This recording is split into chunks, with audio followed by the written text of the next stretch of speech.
श्री गणेशाय नमः। ओम श्री गणेशाय नमः। ओम श्री नमो भगवते वासुदेवाय नमः। श्रीमद्भागवतम द्वितीय स्कंद चौथा अध्याय। राजा का सुदृष्ट विषय का प्रश्न और सुखदेव जी का कथा आरंभ।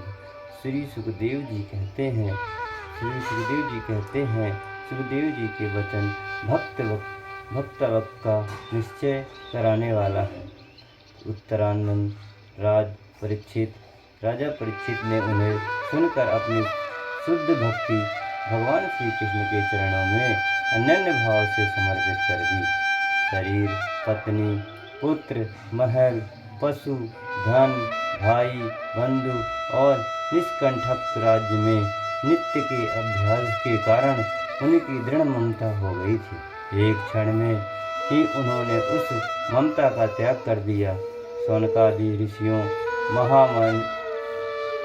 महामानसी परीक्षित ने अपनी मृत्यु का निश्चय समय जान लिया था, इसलिए उन्होंने धर्म, अर्थ और काम से संबंध रखने वाले जितने भी कार्य थे उनका संन्यास कर दिया।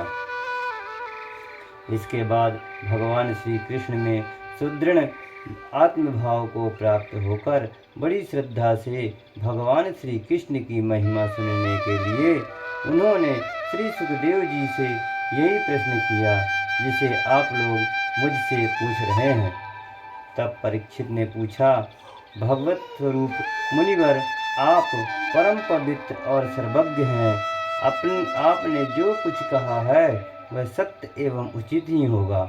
आप जो भगवान की कथा कहते जा रहे हैं तो मेरे अज्ञान का पर्दा फटते जा रहा है। मैं आपसे फिर भी यह जानना चाहता हूँ कि भगवान अपनी माया से इस संसार की सृष्टि कैसे करते हैं। इस संसार की रचना तो इतनी रहस्यमयी है कि ब्रह्मादि समर्थ लोकपाल भी इसके समझने में भूल कर बैठते हैं। भगवान कैसे इस विश्व की रक्षा और फिर संहार करते हैं। अनंत शक्ति परमात्मा किन किन शक्तियों का आश्रय लेकर अपने आप को ही खिलौने बनाकर खेलते हैं। वे बच्चों के बनाए हुए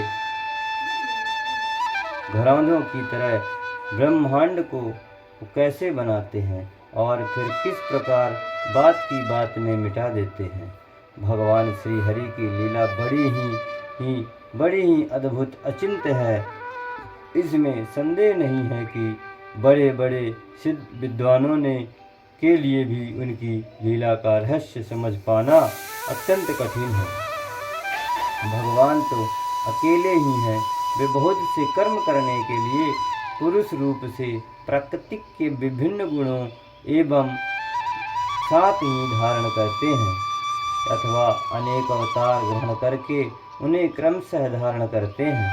मुनिवर, आप वेद और ब्रह्मत्व गुणों के पूर्ण मर्मज्ञ हैं, इसलिए मेरे इस संदेह का निवारण करें। तब सूत जी कहते हैं, जब राजा परीक्षित ने भगवान के गुणों का वर्णन करने के लिए उनसे इस प्रकार की प्रार्थना की, तब श्री सुखदेव जी ने भगवान श्री कृष्ण का बार बार स्मरण करके अपना प्रवचन प्रारंभ कर दिया।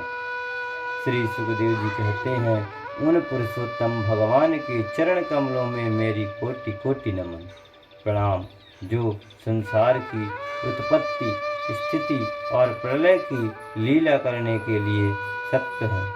राज्य तथा तमोगुण, रजो एवं तमोगुण तीन शक्तियों को स्वीकार कर ब्रह्मा, विष्णु और शंकर का रूप धारण करते हैं, जो समस्त चर अचर प्राणियों के हृदय में अंतर्मयी रूप से विराजमान है, जिनका स्वरूप और उसकी उपलब्धि का मार्ग बुद्धि के विषय नहीं है, जो स्वयं अनंत हैं तथा जिनकी महिमा भी अनंत है। हम पुनः बार बार उनके चरण में नमस्कार करते हैं, जो सत्पुरुषों का दुख मिटाकर उन्हें अपने प्रेम का दान करते हैं।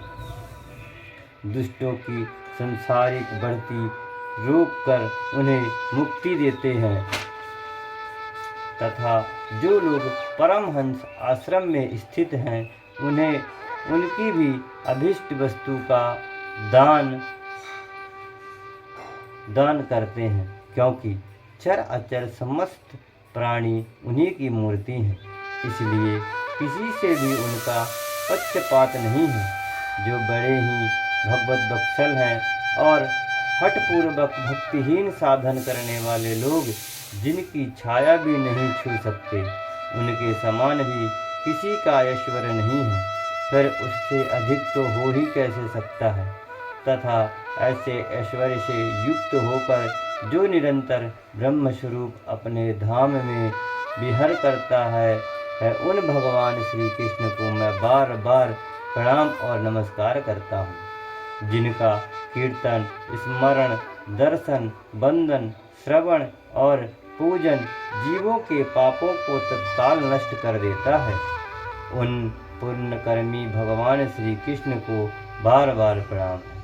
विवेक की पुरुष जिनके चरण कमलों की शरण लेकर अपने हृदय से इस लोक और परम लोक की आसक्ति निकाल डालते हैं और बिना किसी परिश्रम के ही ब्रह्मपाद को प्राप्त कर लेते हैं, उन मंगलमय कीर्तन करने वाले भगवान श्री कृष्ण को अनेकों बार प्रणाम करता हूँ। बड़े बड़े तपस्वी, दानी, यशस्वी, मानसवी, सदाचारी और मंत्र वेदता जब तक अपनी साधनाओं को तथा अपने आप को उनके चरण में समर्पित नहीं कर देते, तब तक उन्हें कल्याण की प्राप्ति नहीं होती। जिनके प्रति आत्मसमर्पण की ऐसी महिमा है, उन कल्याणमयी कीर्ति वाले भगवान को बार बार प्रणाम करता हूँ।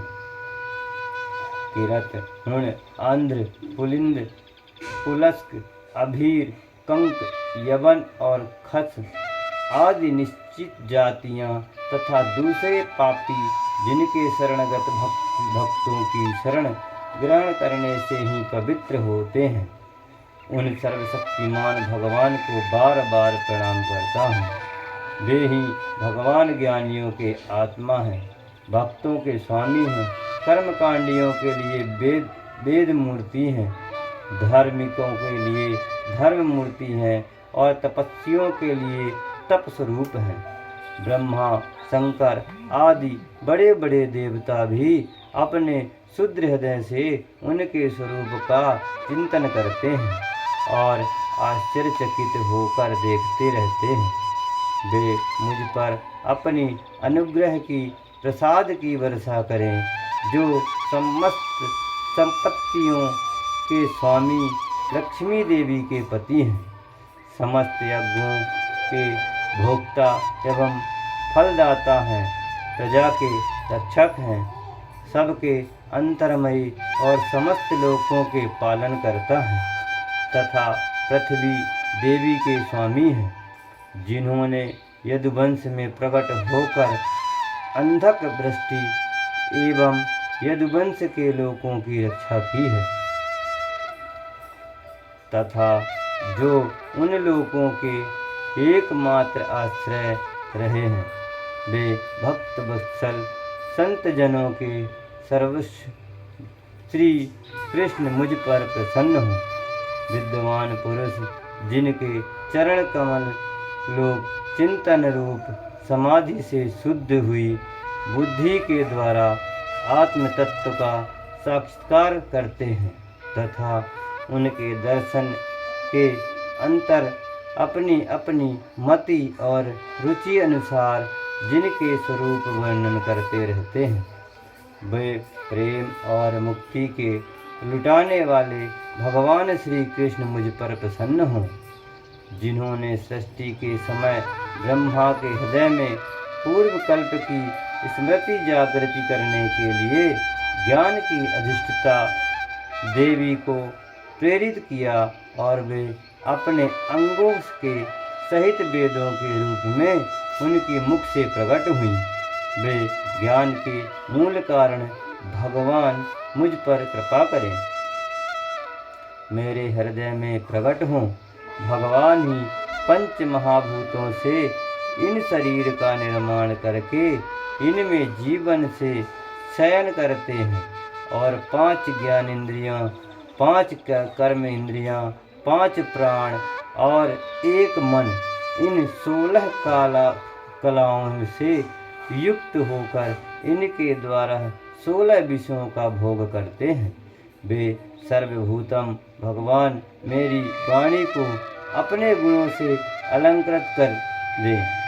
संत पुरुष जिनके मुख कमल से मकरंद के समान झरती हुई ज्ञानमयी सुधा का पान करते रहते हैं, उन वासुदेवतार सर्वज्ञ भगवान व्यास के चरणों में मेरा बारंबार प्रणाम है। परीक्षित, वेद गर्भ स्वयंभू ब्रह्मा ने नारद के प्रश्न करने पर यही बात कही थी, जिसका स्वयं भगवान नारायण ने उन्हें उपदेश किया था, और वही मैं तुमसे कह रहा हूँ।